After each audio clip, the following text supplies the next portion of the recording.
Hey guys, this is David from KartSpeed, and so check it out. So God does amazing things, right? So I'm sitting here doing a data report, listening to podcasts like I always do, and I'm listening to a podcast that has KartSpeed customer Josh Antley on it, and from Revolution Racing Chassis, and Josh is talking about how the value of race data when making improvements from his analyzer chassis to his newest chassis, the Ghost.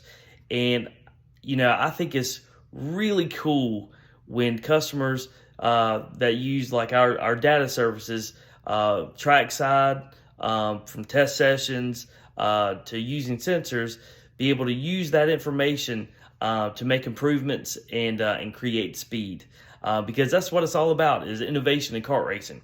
So guys, to the guys at the podcast Four Takes and Fuel, and to Josh Antley, guys, I appreciate the kind words and the mention. When you get a chance, check out the podcast. It's really cool.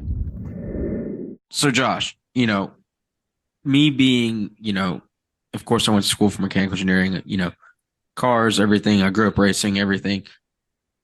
How do you, as a chassis builder, how do you know what you want to change and not over change?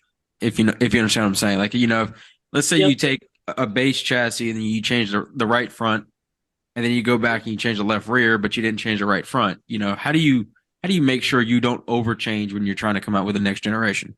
Is when you want to get to the high tech side of it. I use Mr. Smith over at KartSpeed Solutions. Hmm. He helped us out a lot with some data sensors and whatnot. And we kind of went off the analyzer. We knew it was good and we knew its flaws and we knew what we wanted to change. And we put some sensors on it and kind of figured out what bars were going to do what. We changed a few things, put the sensors back on it, send it back out, kind of look at it and then change stuff. That's how we did it. Was a lot of testing with David Smith over at Kart Speed. Which is Okay. innovation for karting. I mean, is changing the game. Definitely. The biggest thing right now is roll speed. Everybody wants the roll speed, Yep. and the sensors he's able to put on go karts, you can definitely find where the chassis is flexing, where you're losing speed, where you need to gain speed, and it's just changing the game. Oh yeah, like it blew Sansom away when the first weekend we ran data on the go kart, which was at Adam Johnson race back at Low Country. So it was a couple of years ago. And I told him when he came off the racetrack, I said, "Don't say a word." He says, "What do you mean?" I said, "I don't know. I don't want to know what the go kart's doing." So he ran the data. He told me what the go kart was doing. I go out of the trailer. I said, "Tony, what was it doing?" Exactly the same. It blew my mind.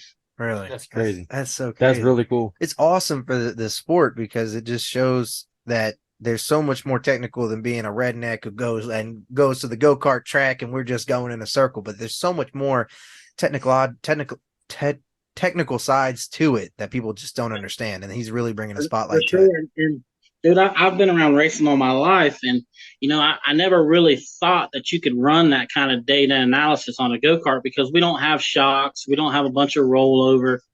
I knew it worked on a late model because of how the sensors worked on a late model. But dude, he can take their micron. You don't even have to be sensored up and just take that micron, and he could pretty much tell you what the go kart's doing. Yeah, that's insane. That's really crazy. Uh, but also not only chassis, you also did clutches, hit and run clutches.